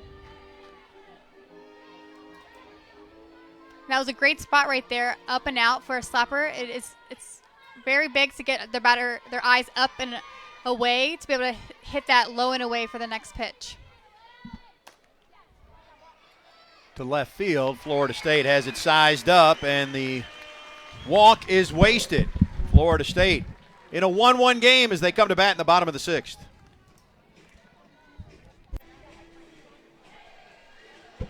Bottom of the 6th inning, a 1-1 nail-biter here in the ACC Big Ten Challenge. Tom Block, Jessica Burrows with you. Minnesota led until last frame. And even though the Gophers surrendered their lead, all things considered, the situation they were in, to give up just 1 run, bases loaded, and you had to face Jesse Warren and Carsyn Gordon and Morgan Claveman, the whole top of the order for Florida State. They get out of it just giving up 1 run. Yes, Pfizer did a great job in the defense right there to get out of that inning with those top-notch hitters coming in and to get their offense back in there. And now Florida State's back up to hit, and this is exactly what we expected with this matchup today. And for the game to come down to a 1-1 nail-biter, I think that this is, shows true to the seasons that both teams had last year and that they're both picking up where they left off. And, this is a great challenge for both of them at the beginning of the season. 0-2 to Callie Harrod, the shortstop. Harrod, Morgan, and Zoe Casas, who got things started last inning for FSU, do up this inning.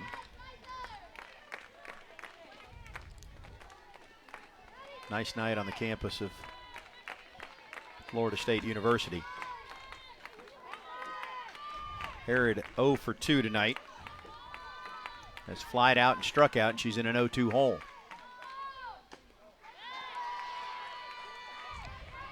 As a pitcher, you see a batter sort of lean over the plate like that to take a pitch.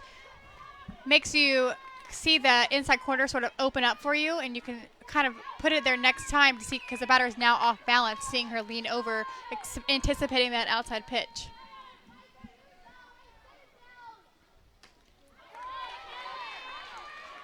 Just gets a piece of it. Stays 1-2.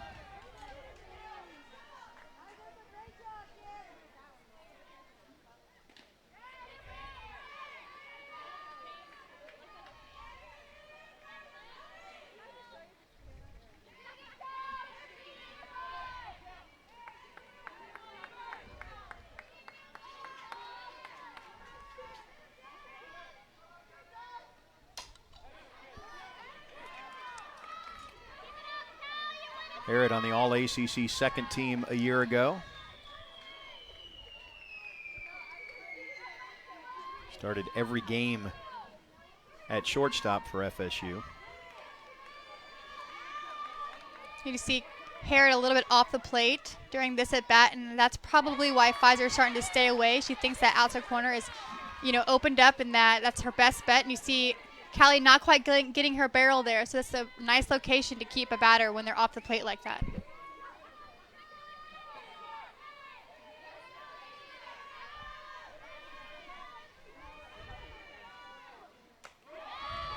Nice take right there, and a nice location by Pfizer and Harrod.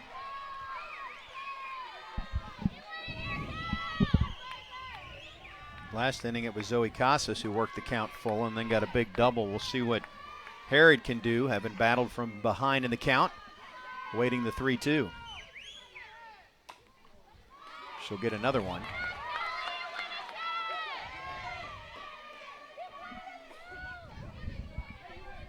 It's a good job right there by Callie to battle off that inside pitch after seeing away, and then something coming in. It's tough to let that pitch, not to let that pitch just go by, but she fouled it off, and now she's, got herself in a spot where she can maybe get a better pitch for herself in this 3-2 count, knowing that Pfizer is not wanting to throw a ball right here in this situation.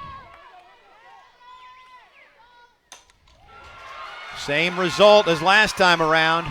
The 3-2 pitch, and Florida State strikes a leadoff single.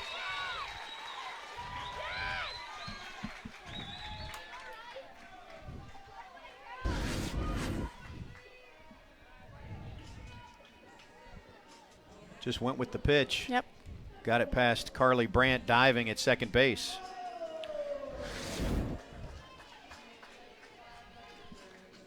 So you've got the 5, 6, 7 spots in the order, starting with Danny Morgan. What do you expect, or how do you expect Florida State to play this, as that's the potential winning run at first? I think that, yep. So you saw Danny right there during that at bat. She did a swing.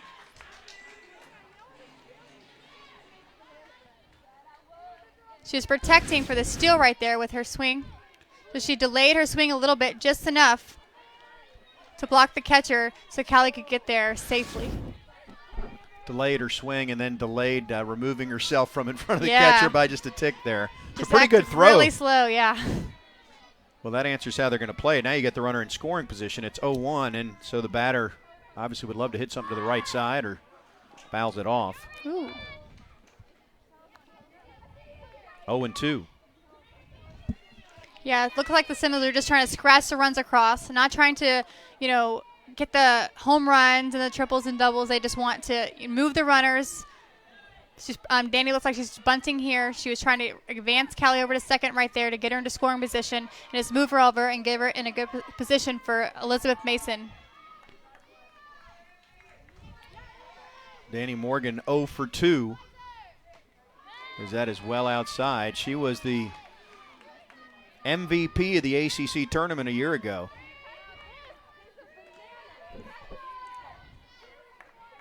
Hit .364 in conference play. And went 6 for 8 and winning those MVP honors at the ACC tournament. Here trying to win a game for FSU. Cut on it. Comes up empty, and that is a big first out for Amber Pfizer. That was a huge out for Pfizer right there to be able to give up a hit like that and then come back and strike out the next batter. Nice location right there.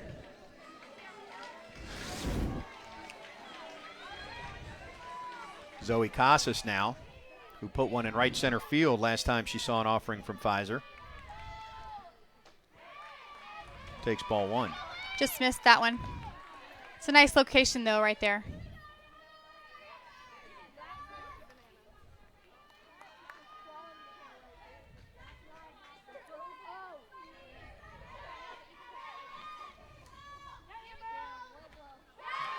Ball and a strike.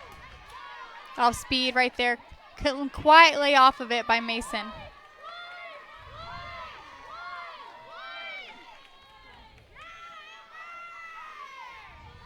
Pfizer made 18 starts a year ago and went 14-0 with a 1.68 ERA. Now to a 3-0 start in her sophomore year. Good discipline there from Casas. That was pretty close, but she laid off. The cool thing about Pfizer is for her to be able to throw that off speed at any time in any count. That's really crucial as a pitcher to be able to have that mix of speeds at any time. She's painting that river right there. I feel like she's hoping to get that call, and the umpire just isn't budging. But it is a ball, but it's a great location as a pitcher to establish.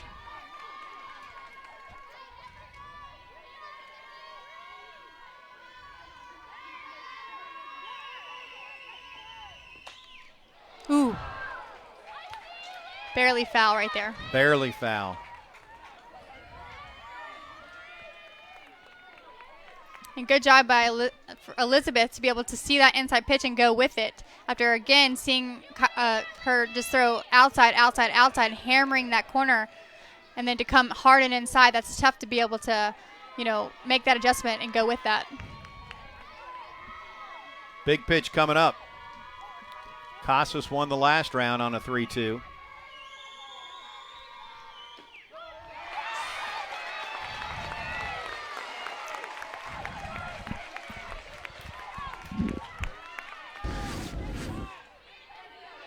See this pitch, maybe a little bit low. You see her bring her glove up to try to raise it, just a tad bit low. I think it was on the plate though.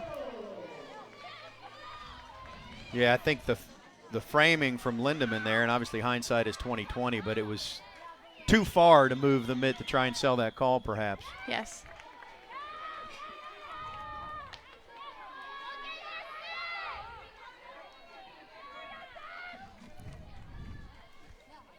Florida State tied it last inning, threatening to untie it right here, and Pfizer and the Gophers trying to hang in. It's a 1-0 count to Sydney Sherrill.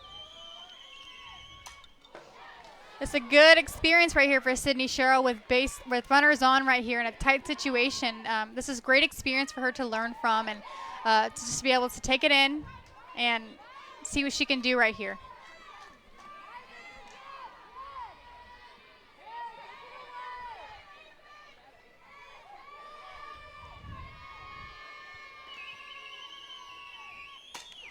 Line drive, that is a base hit, and this is going to give Florida State its first lead of the evening. 1 run is in, make it 2. The freshman has delivered. She is out at third, but 2 runs make it 3-1 Noles. Yeah, Sydney tried to stretch out into a triple, but just couldn't quite get there. But so what? She scored 2 of her Seminoles and giving them the 3-1 lead right there. Big hit for a highly decorated player from Oklahoma. And good reads right here. You see them see that ball down and just take off. That's a good read by Callie and Mason to see that through.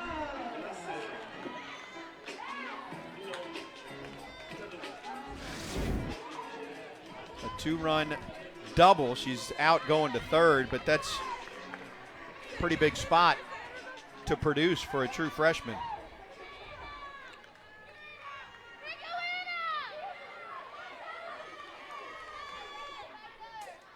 Shelnut the batter.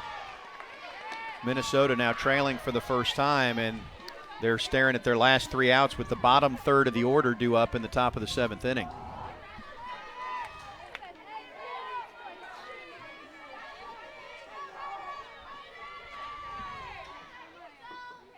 One of the things about this FSU lineup, and you can say it for any team that's you're going to find ranked in the top 10, I mean, it's a pretty solid lineup top to bottom. It's not as if you get past Jesse Warren and Carsyn Gordon and you can just take a breath. Yeah. Especially if you're going to have a freshman like Sherrill deliver in those kind of situations. Yeah, it's tough as a pitcher to be able to, stay mentally tough and physically tough through a lineup like that. And at any given time, anybody can do some damage. So you have to be smart on every single batter, and it does take a toll on you as a pitcher mentally. Pfizer's best thing right here is to regroup and attack Shelnut and try to get out of this inning for her team and stop the bleeding right here. You see her throwing a few balls.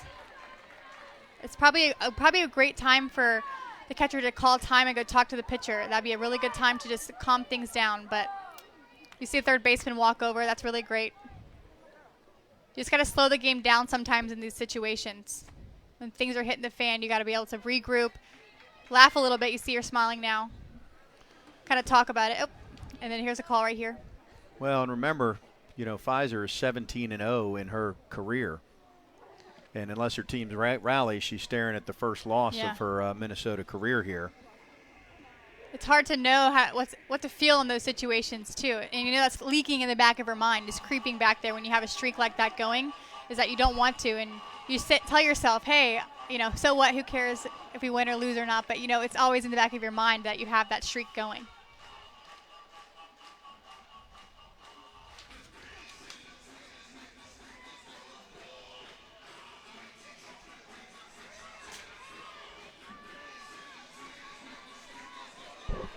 Shellnut singled last time around, sitting 3-1 right here. Takes strike 2.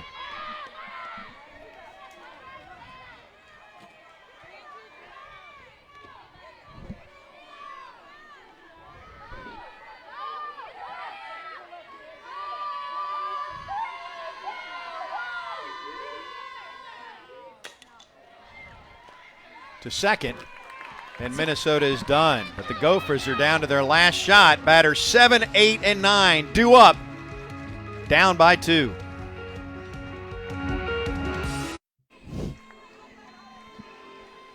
Back at the ballpark, Florida State, Minnesota, as we go to the 7th. That is Kobe Johnson from the Florida State baseball team, who's coming off of Tommy John surgery. Been 2 years since he'd seen live action in a game, but pitched 2 solid innings, part of Florida State's 11-1 season opening victory over Xavier, just next door to the Seminole softball complex. And as you can see, he's icing that arm down. Last chance for Minnesota, down by a deuce, and Caitlin Kemetmuller will lead things off in an 0-1 hole. And King's doing just what she needs to be doing right now, attacking the zone. First pitch strikes are huge. Don't try to do too much. Don't try to pitch around anybody. Just do what you do best. Get your ground balls and get your team that win. Out in front 0-2. Little excuse me foul ball there from Kemetmuller, the shortstop, who's grounded out to second base and struck out. And the big thing for Minnesota right now is they need to be patient at the box. They don't need to be swinging at everything. They need to get that pitch that they want, and they need to drive it. Well, and if they can get a runner or 2 on, their star, Kendall Lindemann, would be due up 5th in this inning as the 2-hole hitter. But you got to get some runners on. Kemetmuller 1-2.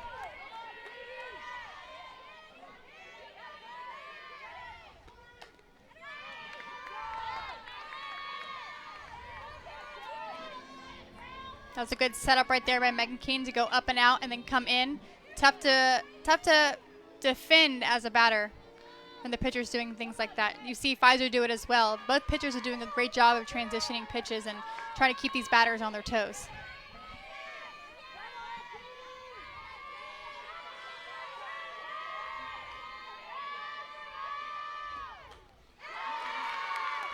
Protects the plate, stays 1-2. That, to me, looked like it was going to be wide, but when you're in the batter with 2 strikes, if there's any doubt at all, just go ahead and protect the plate. Yes, and this is a great at-bat right here. She's fouling off everything that she doesn't like, just hoping to get that one pitch so she can drive.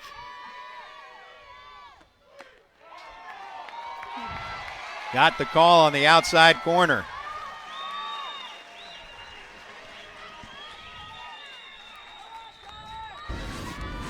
Tough call.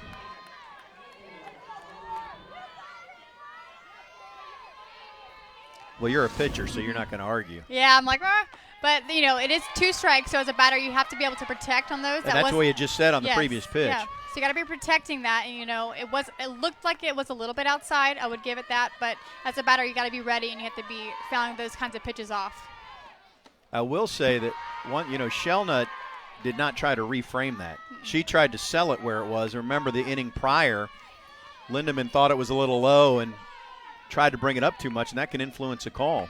Exactly. And you don't want the umpire to see that. As soon as the umpire sees the glove moving around, that's when he's going to think that you're trying to manipulate that a little bit.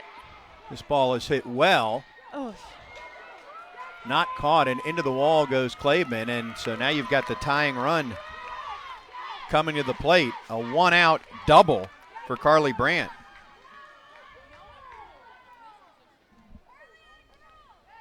Good to see that Claveman's all right. Yeah. She gives the thumbs up there. That was a good effort by her. Went into the wall pretty hard. That was nice contact too. That ball was perfectly placed because there really was not much. I mean, Claveman had to dive early. Yeah, there was nothing that they could have done to catch that. So Florida State a 2-run lead. I guess if you're out there, you really play this as if there's not a runner on second and just focus on the batter. Exactly. They're 2 outs away. This is the 9-hole hitter, Ellie Jensen. Yes.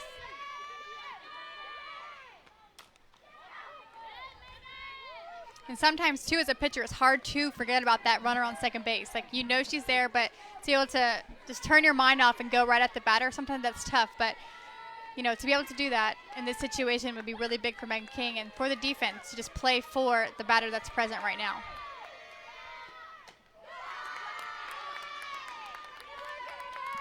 Ball and a strike.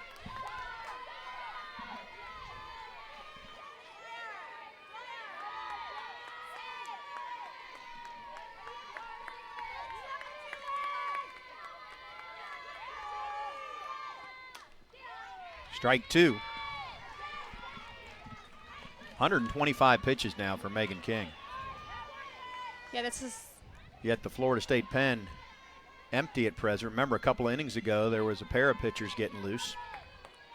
I think when, you know, Florida State, they came back, they took the lead, and I kind of looked over a little bit, and they shut down the bullpen. So it seemed like we got the lead, and they just wanted Megan to finish this game out.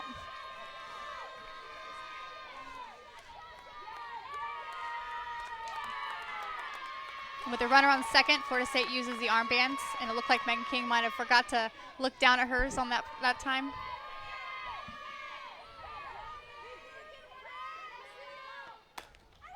The 1-2 is a base hit, and so there'll be runners at the corners.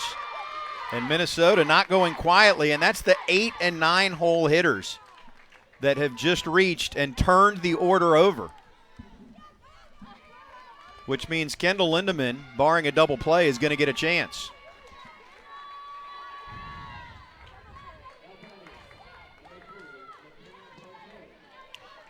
And if you see the batter or the defense right now, I don't know if you noticed, they were kind of putting their hand behind their head, signaling no doubles in the outfield. So they don't want anything over their heads. They're trying to keep it in front, play for that score so that no one scores right here. So the outfield goes deep. You can see that. It's 220 to straightaway center here at JoAnne Graf Field, 200 to right and left. And strike one to the batter. The leadoff hitting McKenna Partain, who has grounded out to second, grounded out to short. That's and just what grounded Megan out last King, time as well. She needs to get a ground ball right here. Out in front 0-2. That pitch count continues to climb, nearing 130. And as a pitcher, when you are starting to feel the fatigue of throwing a lot of pitches, you need to really stay into your legs. You need to push out and think of your drive, because that's the first thing that goes as a pitcher is when you start to get tired, your leg drive starts to shorten up, and that could cause your pitches to slow down in velocity. This one is hit well, but they're playing that no doubles D, and so against the wall, the catch made. 1 run scores.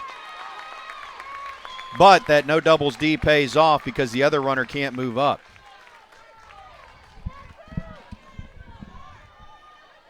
I'll tell you what, the Big Ten Player of the Year is going to step into the box right now, and Lonnie Alameda knows that all too well. The tying run at first base, but you make a mistake to the single-season record holder for home runs at Minnesota, and you're on the short end of the scoreboard all of a sudden. I think Coach is here. She's like, be smart right here. We have 2 outs. This is a time that you do not want to give her anything too close to hit. And if you walk her, so what? If you throw it inside and it nick her leg. But you don't want to give her anything too hard or too on the plate that she drives one and gets her barrel on it.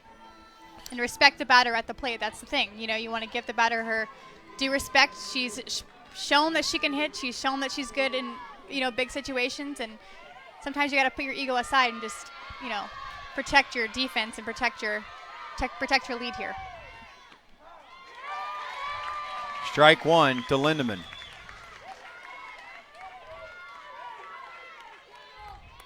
Sophomore from the state of Iowa.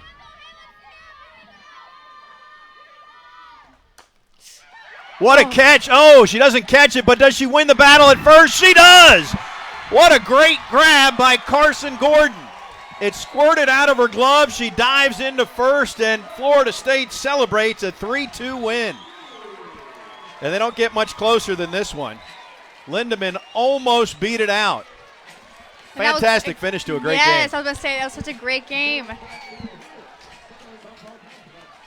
The Seminoles remain unbeaten. Minnesota suffers its first blemish on this young season as Amber Pfizer falls for the first time. But, man, what a finish.